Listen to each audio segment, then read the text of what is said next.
Hey folks, and welcome to my critique of Tunic. I think this video will be a worthwhile watch for two groups of people. The first are those who finished Tunic, are interested in my opinions on the Golden Path, and what makes the game and its puzzles great. The second are those of you who have no interest in playing Tunic for yourselves, but want to hear about my journey through it and why I think it's special.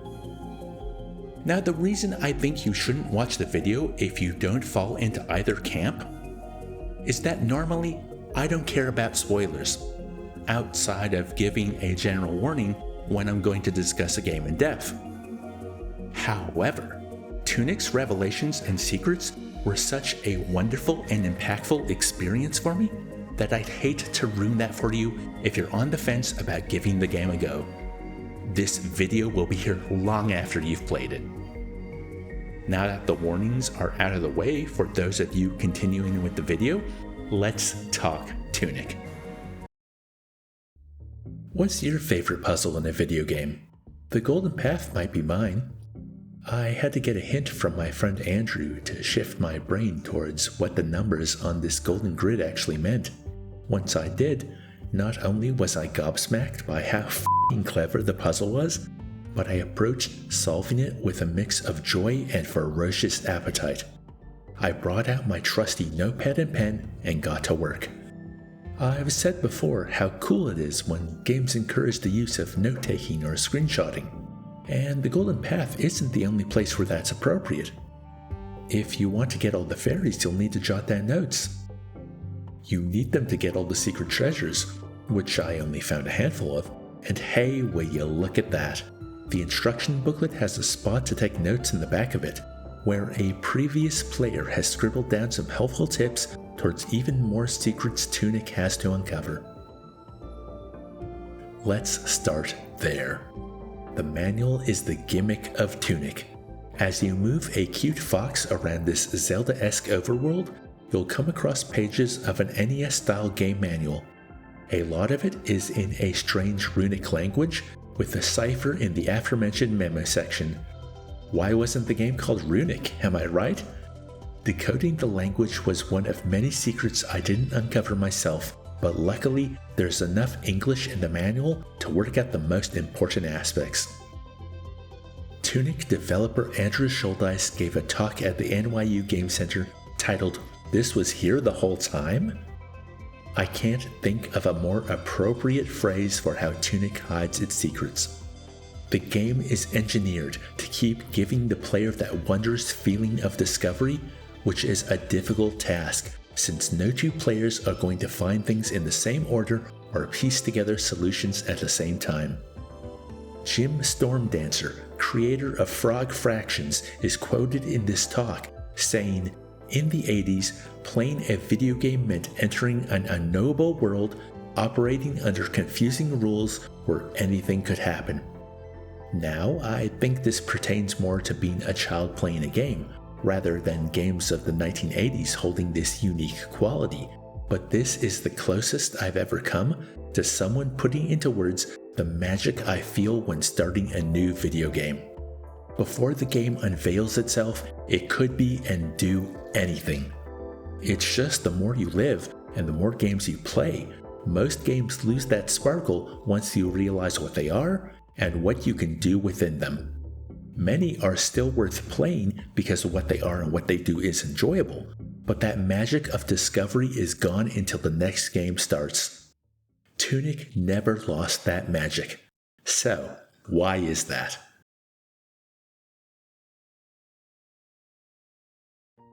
I think to answer that question, I need to run you through my Tunic journey and the moments that made me go, holy shit, this game is amazing. If you'd like to skip to my discussion of the Golden Path, head to the next chapter or this timecode. For the first hour of Tunic, the gameplay and presentation is doing the heavy lifting. It's here where the design is its most rigid. It's a single path to get the sword, the shield, and then the lantern. The goal is also simple: ring the 2 bell towers. If the bonfires and enemies returning after resting wasn't enough of a homage to Dark Souls, Here we have ringing 2 bells, and already in my mind I thought, and I bet this is just the first step. After the lantern, we find ourselves in the West Garden, and the manual is preparing us to fight a boss. Before entering the garden, the manual let me know about a hidden mechanic, leveling up at shrines by offering collectibles as sacrifices that correspond to HP, attack, defense, amount healed, stamina, and magic. If you're as infused with wonder as I was by this point, you'll be exploring every offshoot you can, finding consumables alongside these upgrades. The hidden mechanics and secret shortcuts at this point in the game planted the seed that I was playing something special, but it wasn't until the next session when I would find out just how right I was. It's the manual page that taught me how to pray. By holding the interact button down for 3 seconds, the fox will kneel and exude an aura. This can be used to charge the batteries strewn across the world, but my curiosity got the better of me, and I found out that praying also worked on the golden squares and the graves of the hero. There wasn't much I could do at the latter, but the former opened up the game's fast travel system and was the way to get to the ruined atoll. At this point, the goal of the game is to find 3 keys to free the Elder Fox Lady trapped in the spirit realm. The Eastern Vault and the librarian sitting high in the sky over the ruined atoll were open to me after some thorough exploration, and further boosting on my power and abilities, but I found them too tricky to kill, so I kept exploring. I found my way into the quarry, but that also fell beyond my abilities. Oh, get this, I learned pretty quickly that the radiation, while lowering your max HP, can't kill you. I didn't find the gas mask to protect myself from its damage until after conquering the ziggurat below. I made my way down there with clouded vision and no health. Talk about doing things the hard way. At this point, I feel I need to mention that while the prayer was the last huge mechanical revelation, there were plenty of smaller revelations of other types along the way to keep me going. Upgrades such as the wand and the magic orb made dealing with enemies easier and allowed access to further parts of the map. That's one thing Tunic is great at, showing you something you want access to, but you either don't have the right item yet or the knowledge to get there. By the time I had reached the quarry, I was certain one of the final upgrades had to be a jump, because there were chests and manual pages that were over clear gaps that I couldn't see any other way to get to. But I'm getting ahead of myself. The other revelation was the locations I was exploring. If you think of zones like West Garden, the Eastern Vault, the ruined atoll, and the quarry like Zelda dungeons, each is its own biome.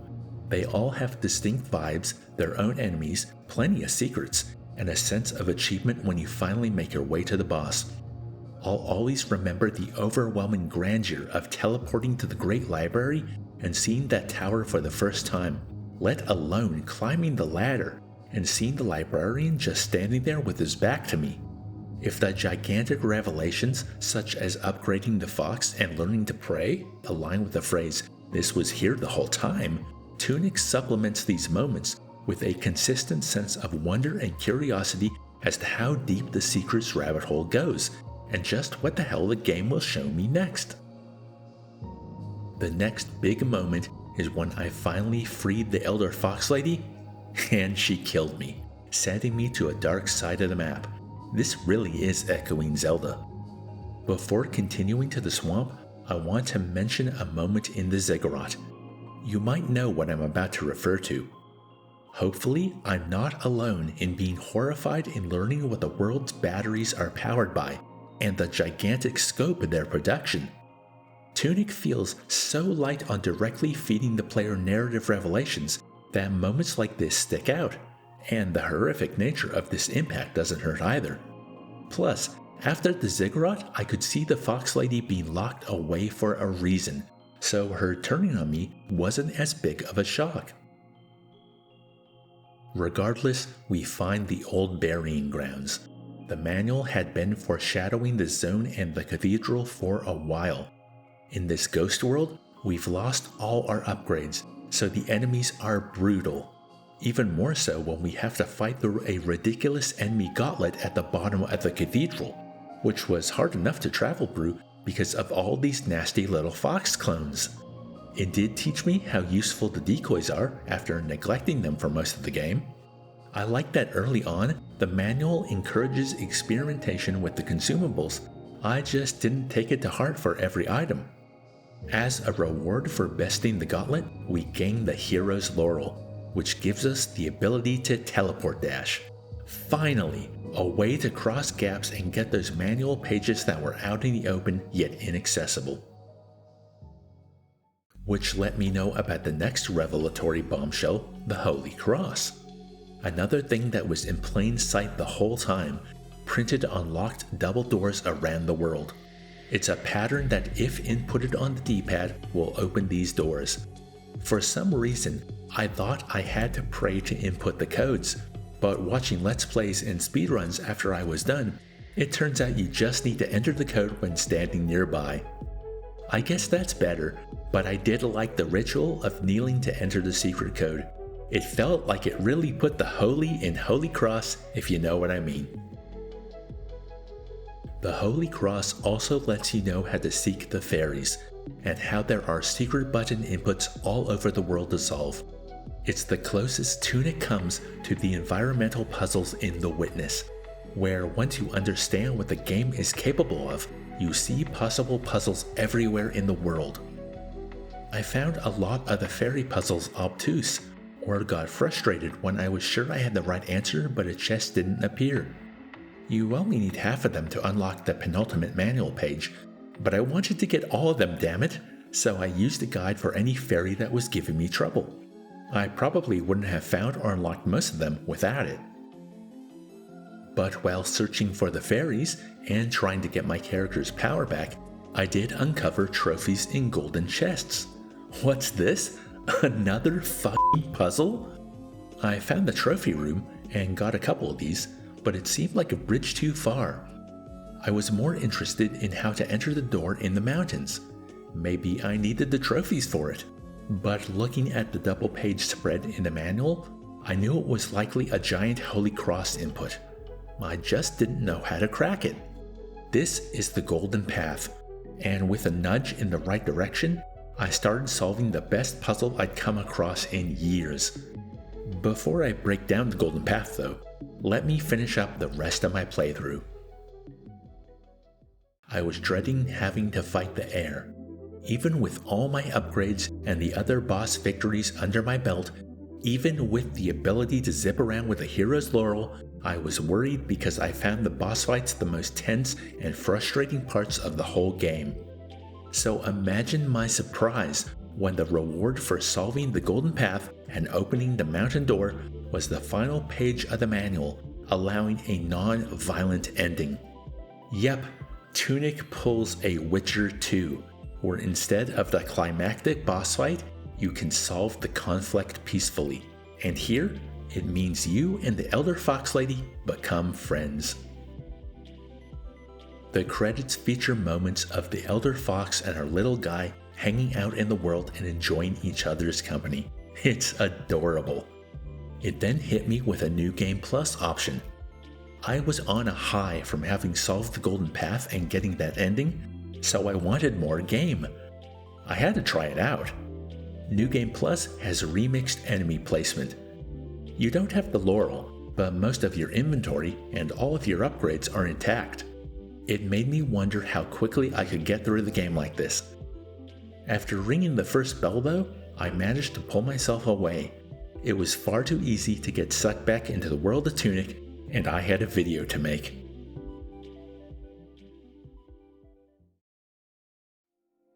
I have been vague about the golden path up to this point because despite spoiling every significant milestone of wonder Tunic threw at me, I still want those who might be interested in solving it for themselves to have a chance to before I explain why I loved it so much.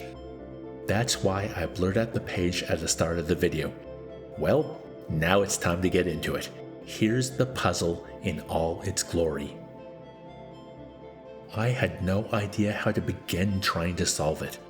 My brain is not mathematically inclined, and seeing a grid full of numbers had me thinking of magic squares, that number puzzle that places numbers on a grid so every row, column, and diagonal adds up to the same number. I don't dislike them showing up in games as much as, say, the Tower of Hanoi puzzle, or moving oddly sized blocks to get an object out of a space, but they're up there on the list of annoying puzzles I've encountered in far too many adventure games over the years. I also had no clue how such a complex-looking magic square would begin to tell someone how to correctly input a code on a D-pad. That's when my buddy gave me the hint that nudged me in the right direction.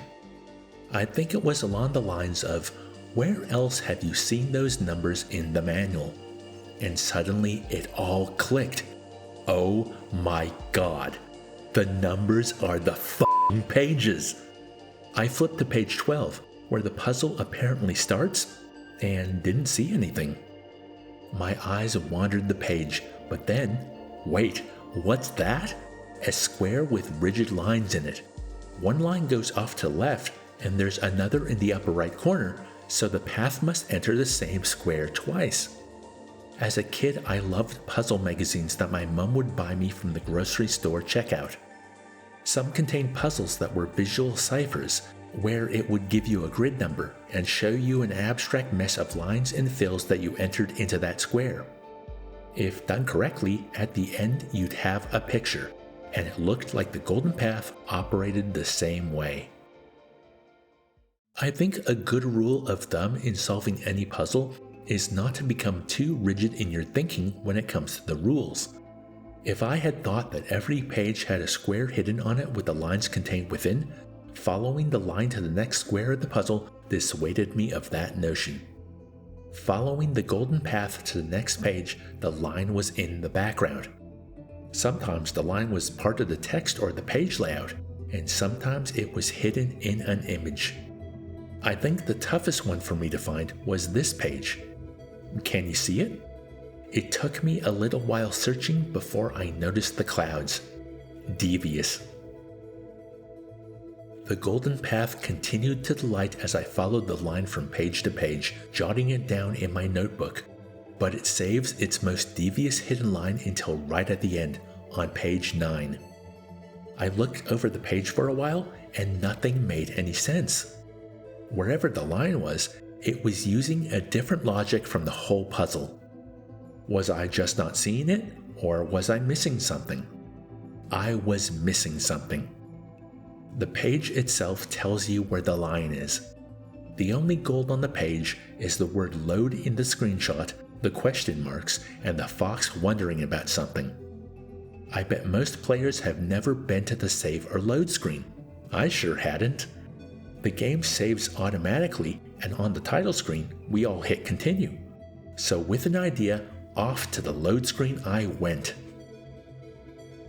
And there was nothing there. I loaded my game and wondered what the hell was going on.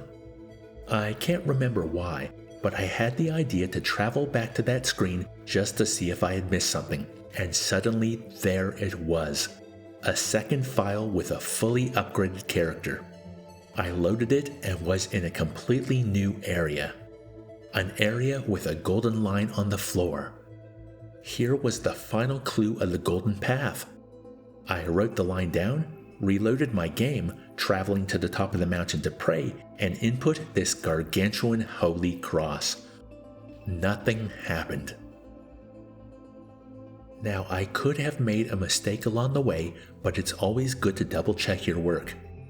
I looked back over the manual, and yes, I had missed something. The crosses.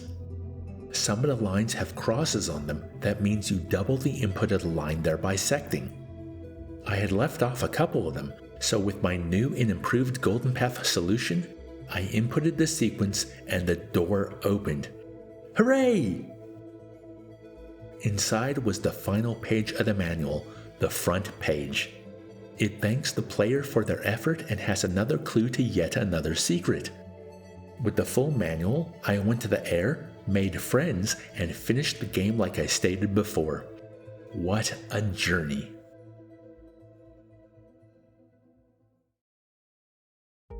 but it's a journey that's not over.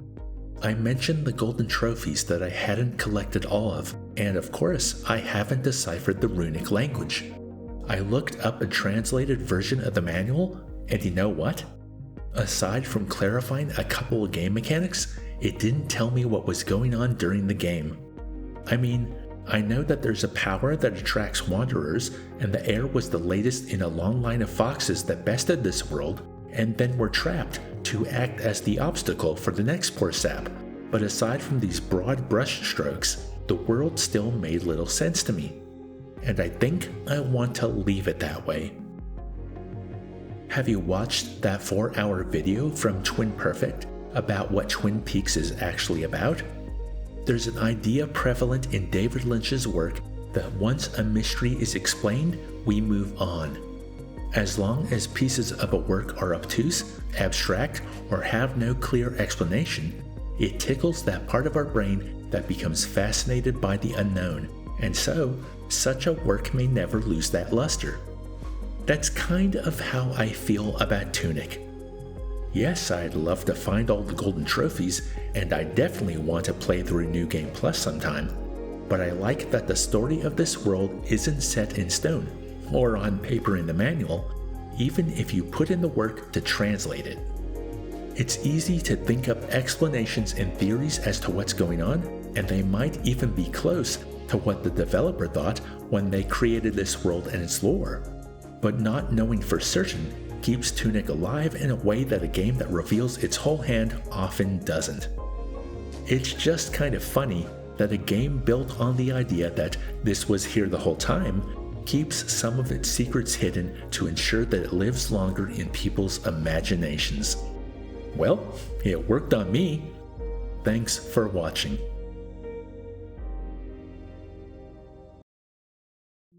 And now I'd love to hear from you. What are your thoughts on the Golden Path? What about Tunic captivated you? Did you find all the golden trophies, and was it worth it? Let me know down in the comments. Next up on the channel, I'm going to be taking a short break from game critiques. This is the third critique of the year, so now I want to focus my attention on the 1989 NES video, which I've been chipping away at since the middle of last year. I'm hoping to have that out in at least a couple of months, and then I'll start working on the critique for Red Dead Redemption. I hope you'll join me for both. If you want to keep up to date with the progress on all my projects and more, why not become a free member of my Patreon? I write monthly updates and have recently started a weekly column called Monday Musings, in which I write about what I've been playing alongside wider opinions on gaming. If you have $3 a month you can throw my way, you'll get access to the column as it comes out, early access to each new video, and voting on what games I stream next.